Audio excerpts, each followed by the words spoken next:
Madam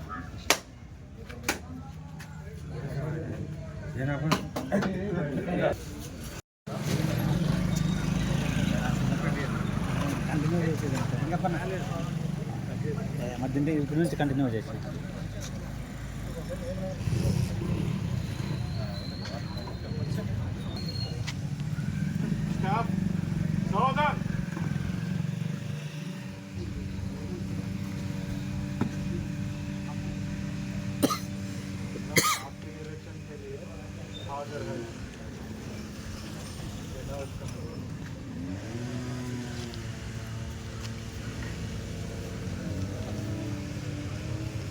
బాగా అన్ని ఫోటోలో డైరెక్ట్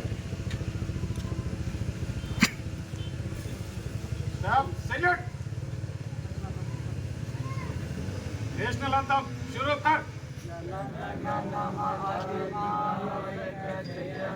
भारत भाग्य विधाता पंजाब सिंधु गुजरात मराठा द्राविड उत्कल गंगा विंध्य हिमाचल यमुना गंगा उज्जल जलधि तरंगा तव शुभ नामे जागे तव शुभ आशीष मागे गाहे तव जय गाथा जन गण मंगलदायक जय हे भारत भाग्य विधाता जय हे जय हे जय हे जय जय जय जय हे अब सैल्यूट डाउन भारत माता की जय भारत माता की जय भारत माता की जय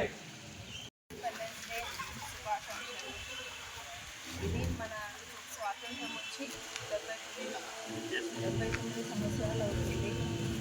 సో మనందరము కూడా ఎంతో గర్వించాల్సిన విషయం. ఎందుకంటే ఎంతోమంది స్వాతంత్ర సమరయోధులు మన కొరకు, మన దేశం కొరకు, మనకు ఒక స్వతంత్రాన్ని ఇవ్వడం కొరకు పాటుపడి ఈరోజు మనమందరం కూడా చాలా పరిపాలనలో మంచి, అంటే ఎవరి కింద బానిసత్వం లేకుండా కూడా మనము ఈరోజు చాలా స్వేచ్ఛగా స్వతంత్రంగా మన హక్కులతో మనం జీవించడానికి ఎంతోమంది మన కొరకు పోరాడినందుకు మనము ఈ యొక్క ప్రతి సంవత్సరము స్వాతంత్ర దినోత్సవం జరుపుకొని వారిని జ్ఞాపకం చేసుకోవడం ఎంతో వారికి గౌరవించవలసిన విషయం. కాబట్టి మనందరం కూడా ఇదే విధంగా మన దేశ భక్తి కలిగి ఉండాలని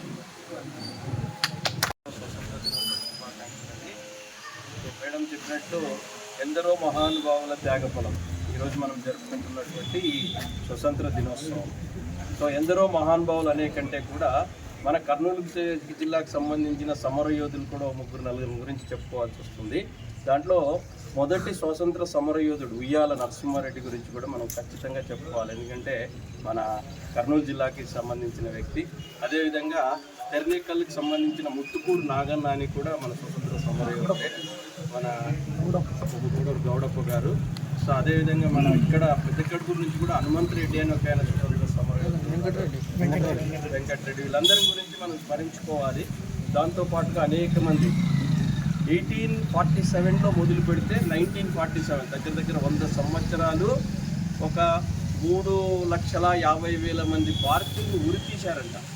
అంటే అంతమంది త్యాగ ఫలితం ఈరోజు మనం జరుపుకుంటున్నటువంటి ఈ స్వతంత్ర ఉత్సవం. ఈ పండుగకి సంబంధించి మనకి సంపూర్ణమైన స్వతంత్రాన్ని అనుభవిస్తున్నాము అంటే దానికి ముఖ్యంగా చెప్పుకోవాల్సిన వాళ్ళు యూత్, అంటే యువకులు. ఆ యువకులు ఇప్పుడు ఎట్లున్నారు? సాంప్రదాయాలు లేవు, పద్ధతులు లేవు, ఆచారాలు లేవు, పండుగలు లేవు, సంస్కృతి లేదు, సాంప్రదాయాలు ఇవన్నీ వదిలేసి అడ్డదిడ్డంగా తిరుగుతున్నారు అనేది ఇప్పుడున్న సర్వే రిపోర్ట్స్, మా దగ్గర ఉన్న సర్వే రిపోర్ట్స్. ఇప్పుడు స్వతంత్రాన్ని సంపూర్ణంగా అనుభవించాలంటే మనం ఏం చేయాలా? ఇది మన పండుగ, ఇది మన ఆచారము, ఇది మన కట్టు, ఇది మన బొట్టు, ఇది మన సంస్కృతి, ఇవన్నీ చెప్పి యువతిని ఒక సక్రమైన మార్గంలో తీసుకురాగలిగితే అంతమంది త్యాగధనుల యొక్క ఫలితాన్ని మనం సంపూర్ణంగా అనుభవించగలుగుతాము. అందుకని ఇందాక చెప్పినట్టు అందరూ బాధ్యతతో, అందుకని మన ఇంట్లో నుంచే మొదలు పెట్టాలి బాధ్యత అనేది.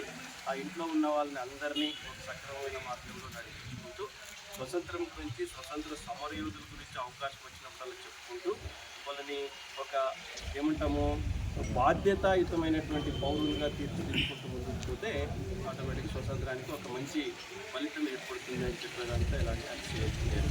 సో చాలామంది మనకి ఝాన్సీ లక్ష్మీబాయి నుంచి మొదలు పెడితే బాబు రాజేంద్ర ప్రసాద్ అతని తొలి ఉపరాష్ట్రపతి అయిన వ్యక్తి కూడా ఆ మధ్యలో వచ్చిన ఆయన గాంధీ, అతని నాయకత్వంలో స్వతంత్ర సంగ్రామం జరిగింది శాంతియుతంగా.